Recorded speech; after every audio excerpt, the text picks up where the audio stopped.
What's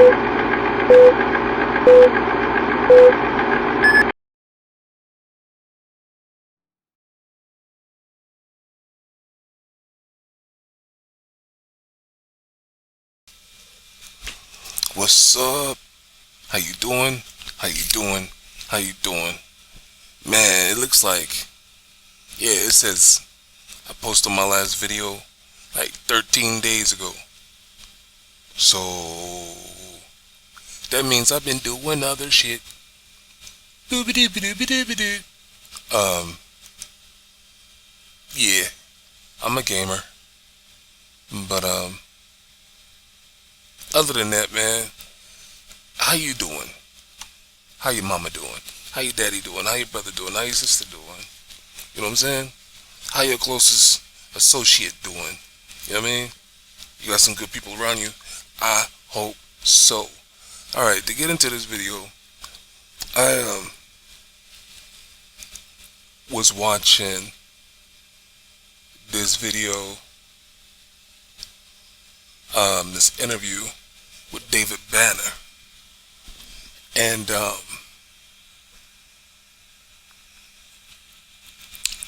the title of this is called Protect David Banner at All Costs After He Breaks Down the Cultural Hypocrisies in Hip Hop.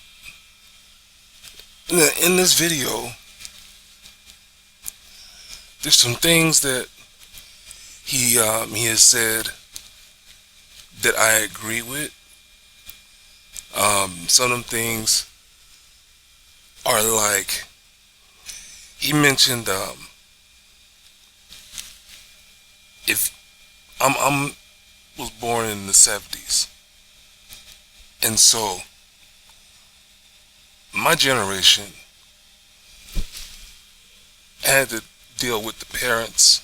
No, just in my generation, it's like if you had two parents in the house, both parents worked.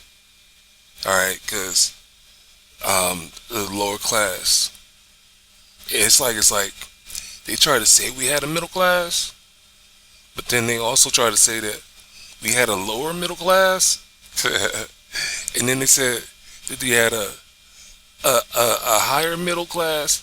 You know what I mean? They try to break minorities or our country into like 5 different middle classes during the 70s, and it wasn't working. So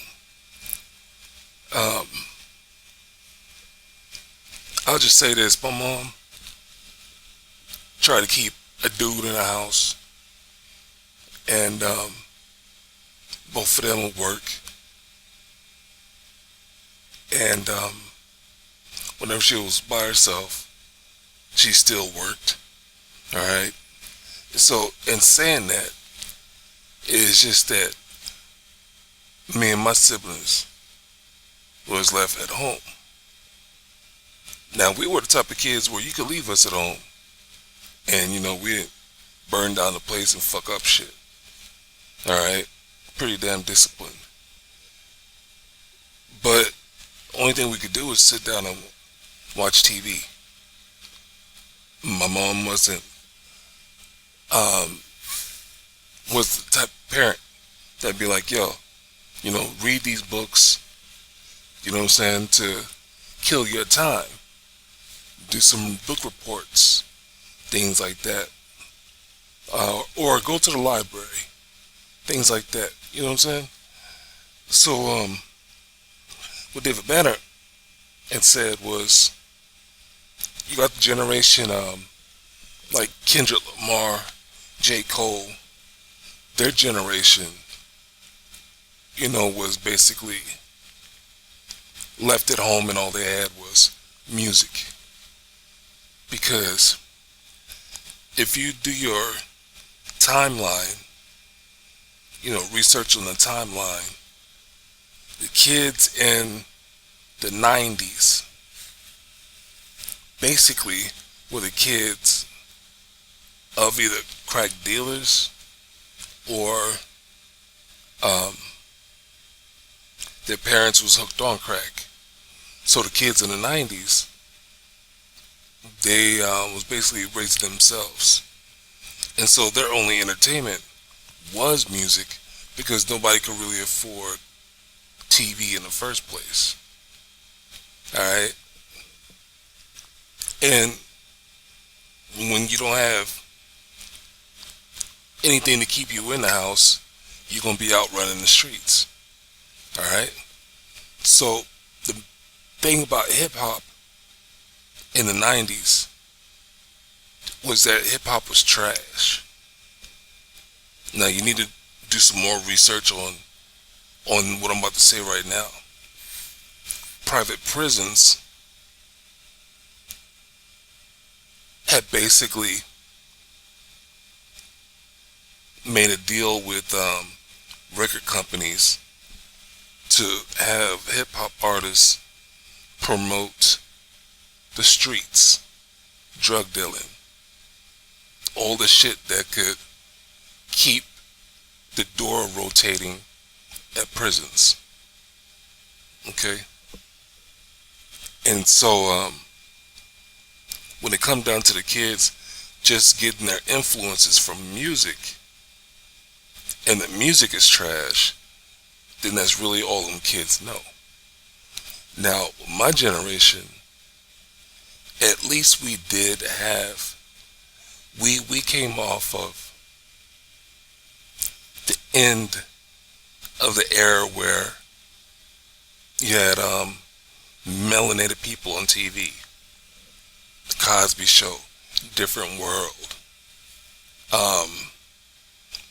Living Single, and before that, you know, we had Sanford and Son. We had it's at the tip of my tongue, Good Times. We had What's Happening.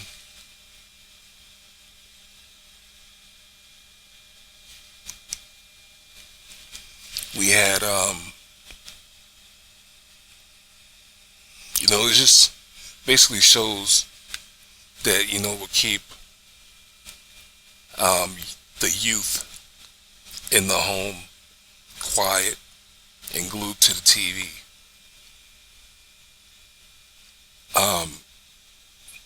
When hip hop started, hip hop was more on the five elements.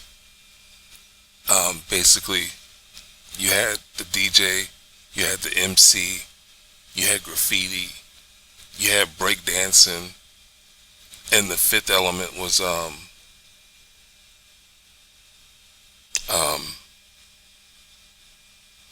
forgot what the fifth element was, but check out KRS-One, and when you search down, you know, the five elements of hip hop.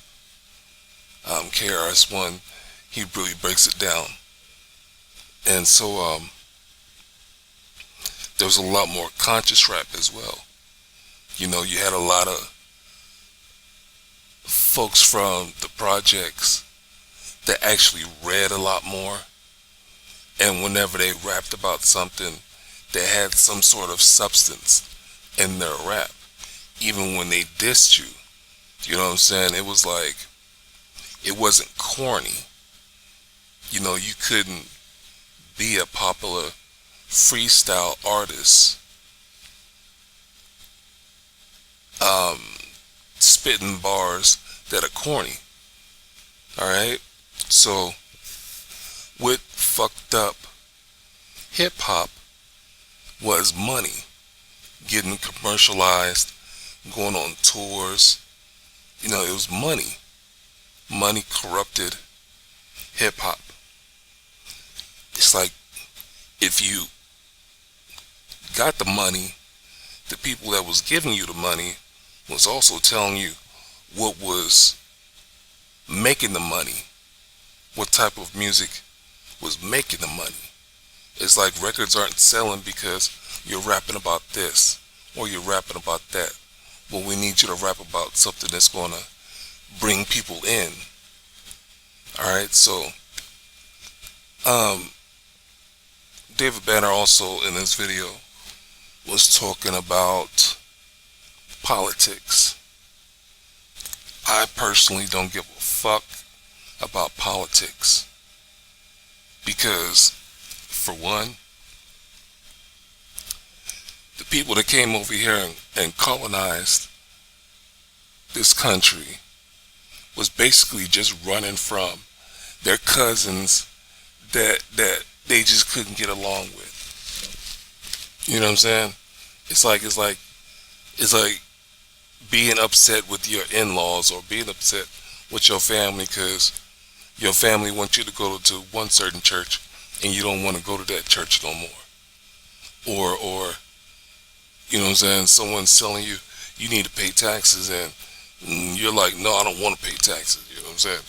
So it's like everybody who didn't like the system over in Europe, found ways to get over here.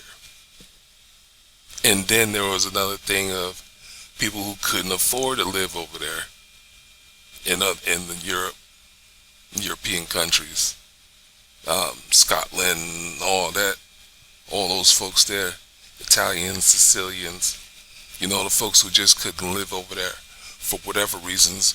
There was racism within those countries. So for the people who couldn't no longer live there for whatever reasons, they came over here. Alright? There was also the deal of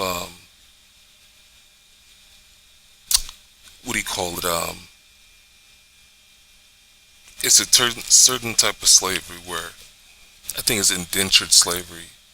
I think it's that, but it's like you are contracted to work for somebody and you're doing jobs that a slave would do. You're working hours that a slave would work.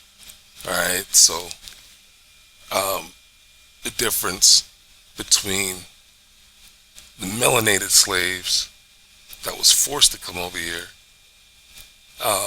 during the slave trade is that it was no contract.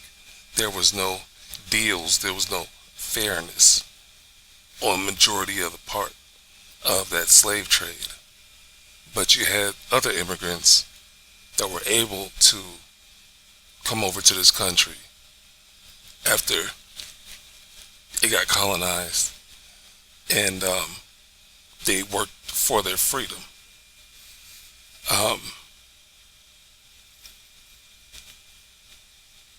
And I ain't the smartest person, so I suggest that you look that up. And when it comes down to politics, I sit back and I'm like, yo, as of today, they are still trying to run this country based off of the laws that they created during the colonial times. Now, all around the world, all around this globe, technology has grown. But even though we got technology, we're still living off of old ethics, old morals. Now, it only makes sense to say that if the Bible was rewritten so many times, how can you sit back and push the Bible into someone's way of living? It's not trustworthy. It's like breaking down history into saying his story. It's his story to tell. It's his story to manipulate. It's his story to use as a tool. So when it comes down to politics, I'm looking at all the loopholes. I'm looking at all the people who are in politics.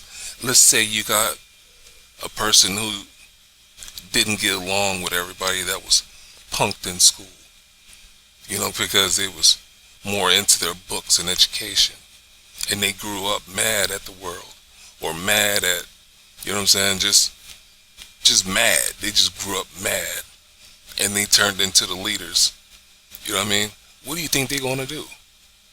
They're going to prove that they're better than anybody else, or better than the people that was punking them in school. To which they goes back to the people that came over to this country to colonize it. Came over here to prove that they're better than the people that they got away from. It has nothing, everything that they do, all these decisions that they do is made for them to be better than anybody that belittled them. As far as the infrastructure goes, they don't give a fuck about that, because they don't travel the roads the way we do. We're minorities, the way the lower class. They don't go to the same schools. They don't grocery shop at the same places that we do. Politicians don't live the life as a minority does. They're in a whole different tax bracket, and they're doing whatever they can do to stay up there. So politics, fuck politics. But David Banner, he mentioned how he had stopped going on TV and, trying to talk to people about, it's like you go on, I think he mentioned CNN, and they ask him, so, George Floyd, the situation with George Floyd, his murder, what's your comments on that? And David Banner's like, what can I tell you that's going to be different from the last person that got murdered and I came up here and talked to you about him? You know what I'm saying? Nothing's changing. There's no reason for me to come and do these interviews, because I'm telling you what me and others have basically concluded to be problem-solving issues, topics, but your platform didn't do shit with it. So,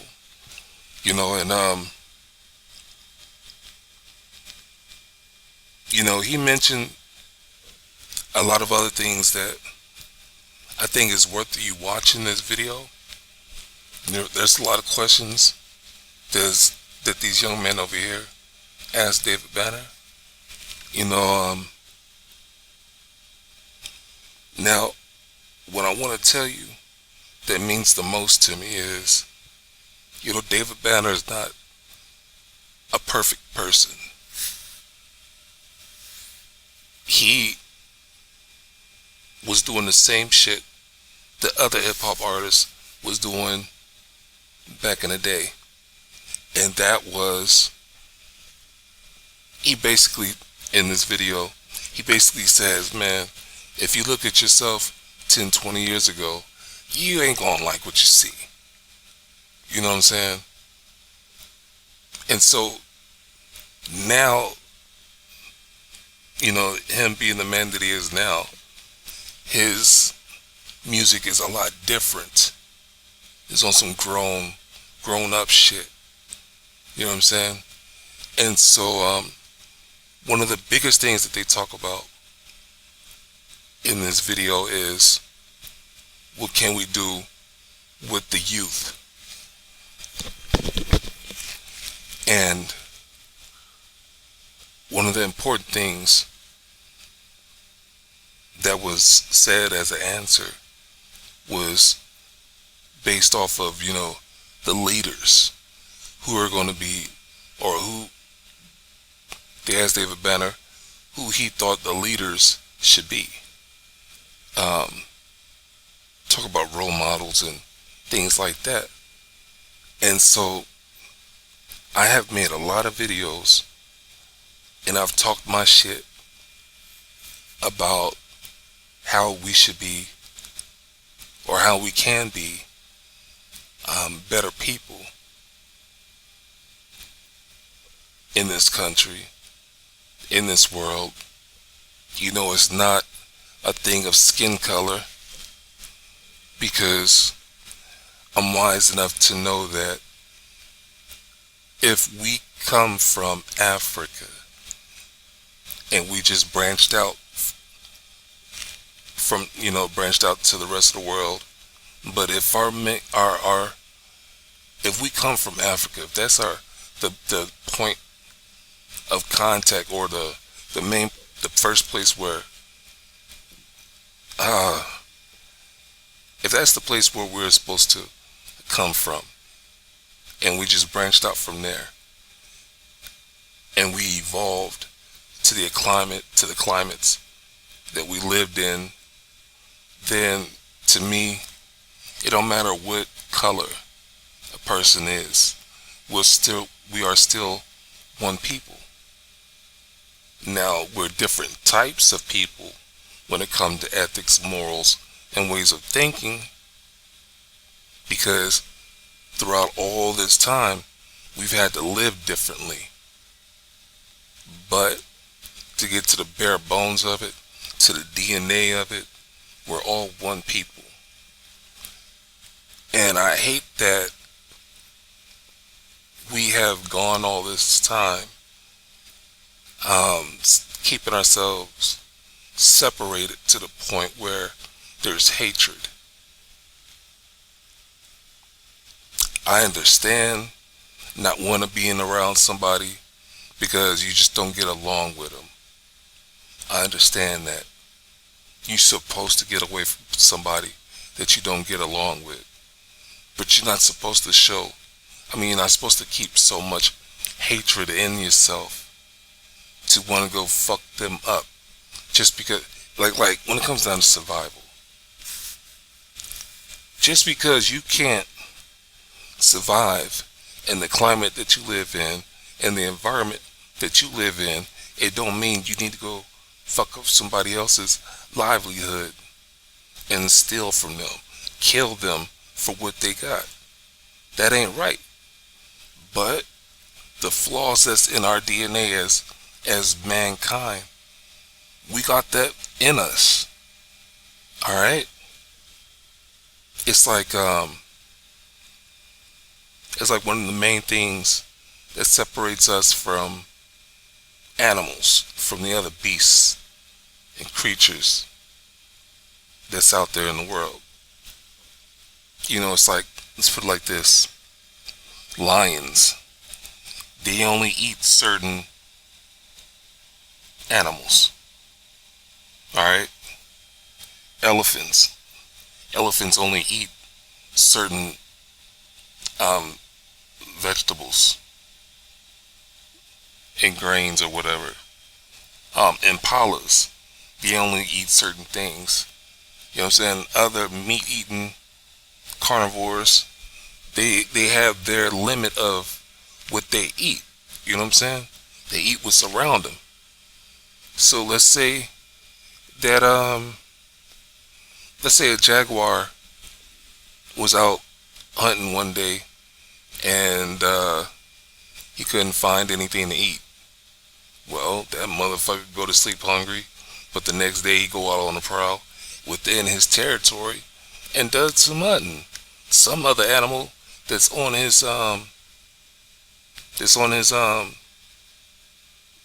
food category is going to slip up some kind of way, but he's not going into some other jaguar's territory to kill that jaguar just to get what that jaguar has.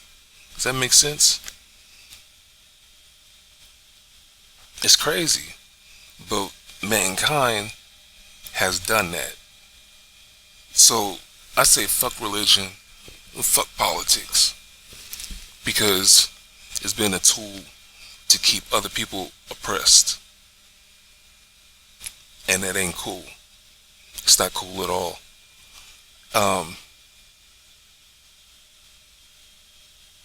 I think that we as a people should do everything that we need to do to survive without city-state assistance. And I think we're smart enough to figure these things out. But we have proven over and over and over again that some people are just challenged. some people was not raised with the tools that they needed to be productive people. And then we ask each other, so what are we going to do with these challenged people?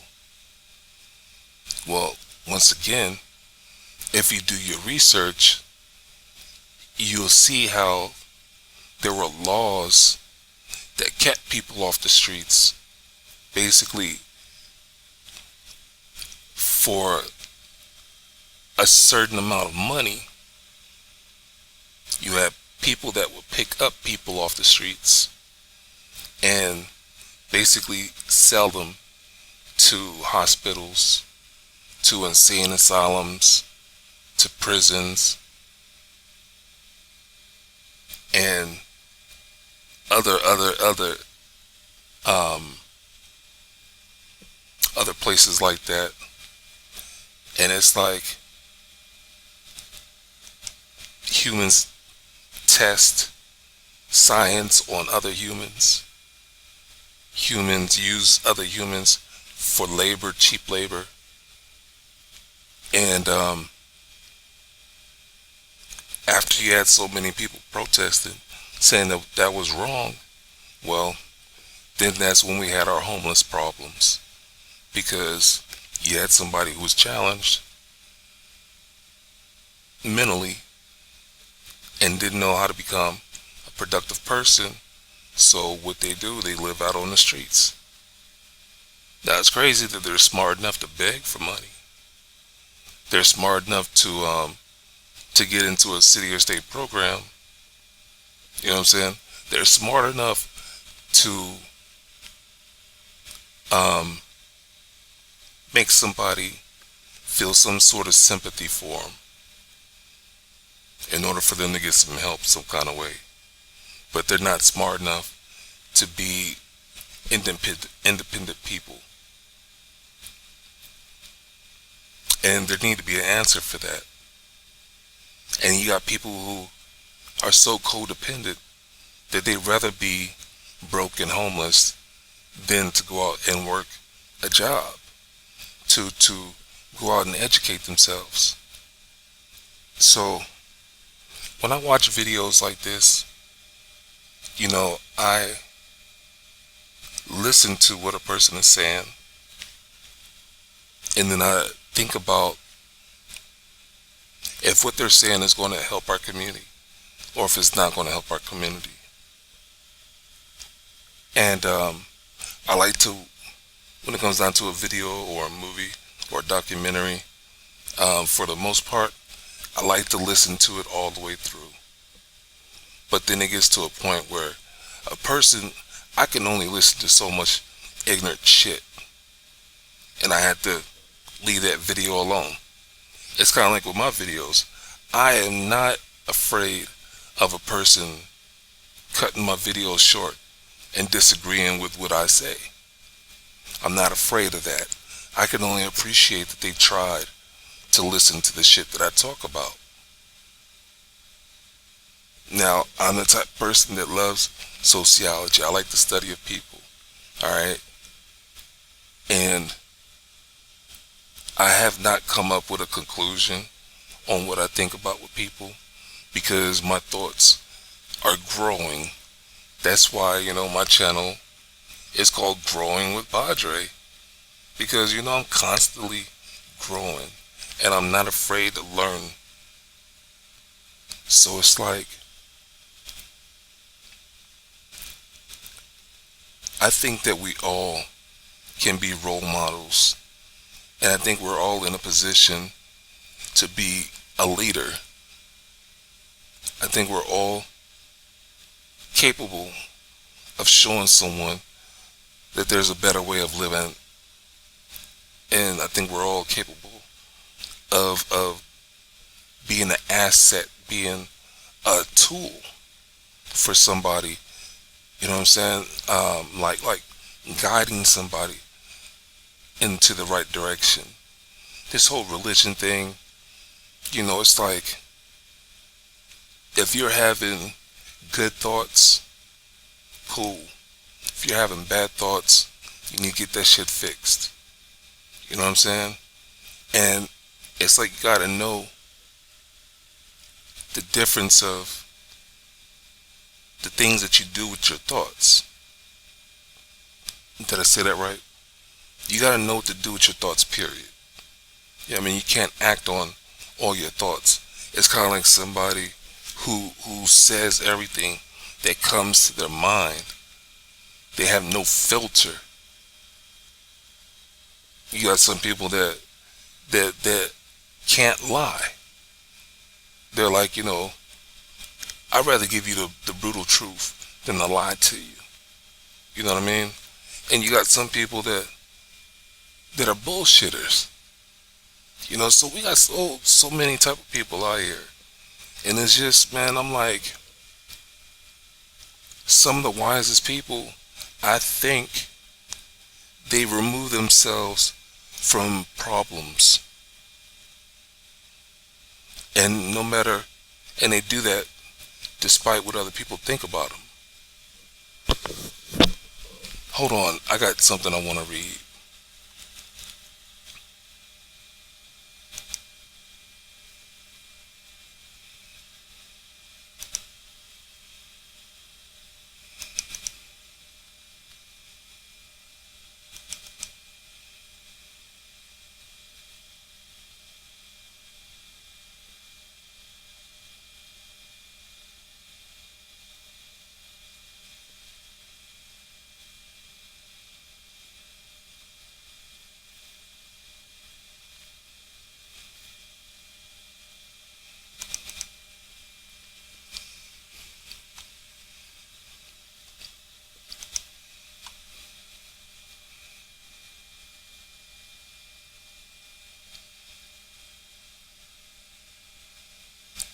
This, I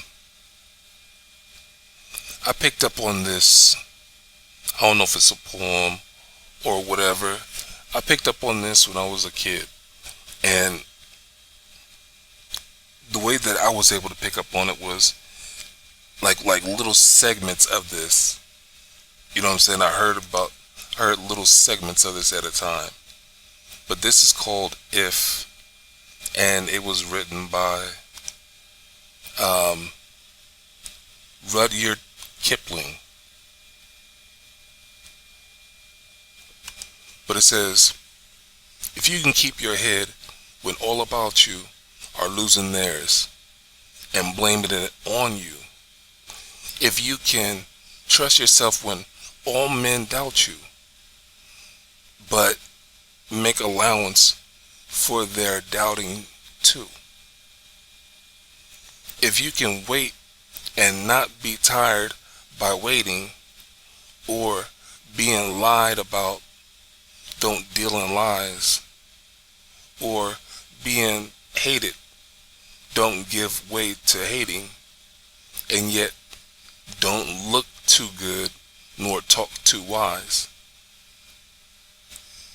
Now, when you break that down, it's like if you can keep your head when all about you are losing theirs and blaming it on you, it's kind of like being in a situation to where it's chaotic and somebody is blaming you for that chaos, but yet you keep your composure knowing that you're not the problem.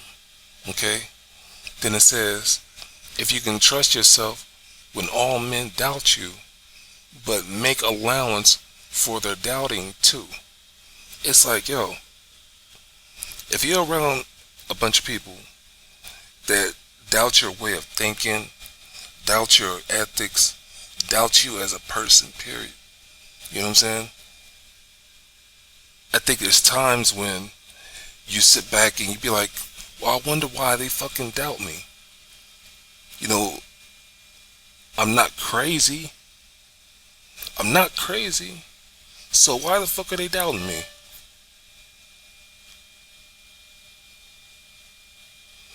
You sit back and you think about that.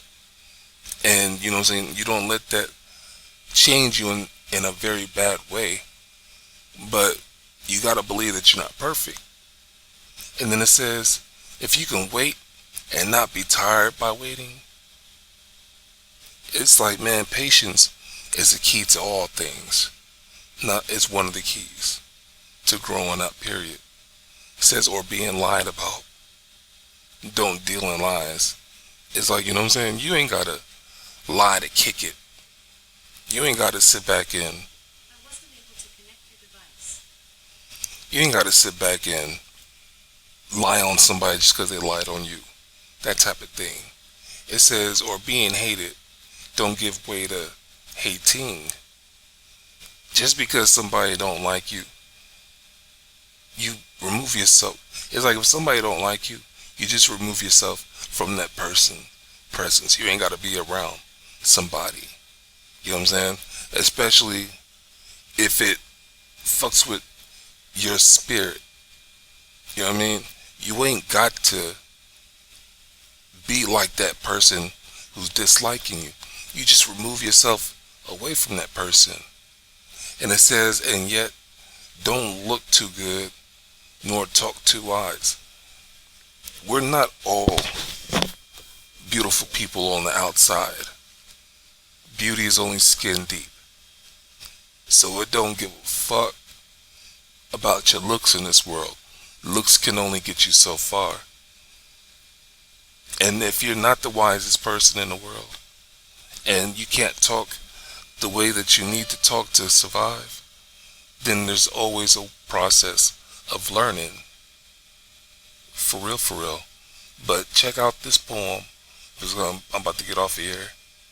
Check out the rest of this poem. It's called If, and it's by Rudyard Kipling. Rudyard Kipling.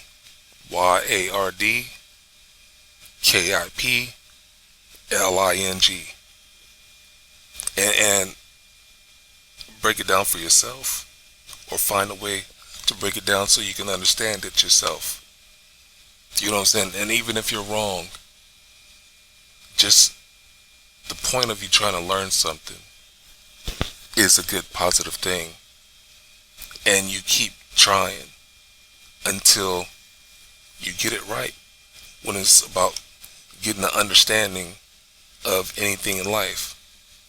You know what I'm saying? You sit back and you do what you need to do to find understanding in life. Motivate yourself. Don't depend on other people if you don't have to. That means being patient enough to test your own limitations. You know what I'm saying? Life is not easy, but it shouldn't be so hard. It shouldn't be so hard. But we can't control everything. You know, you are a leader. You are a motivation. You're alive. You got breath. So you can do a lot of things in life. But I'm going to get out of here. Won't you have a good day? Won't you have a good night? Won't you have a good morning? Peace.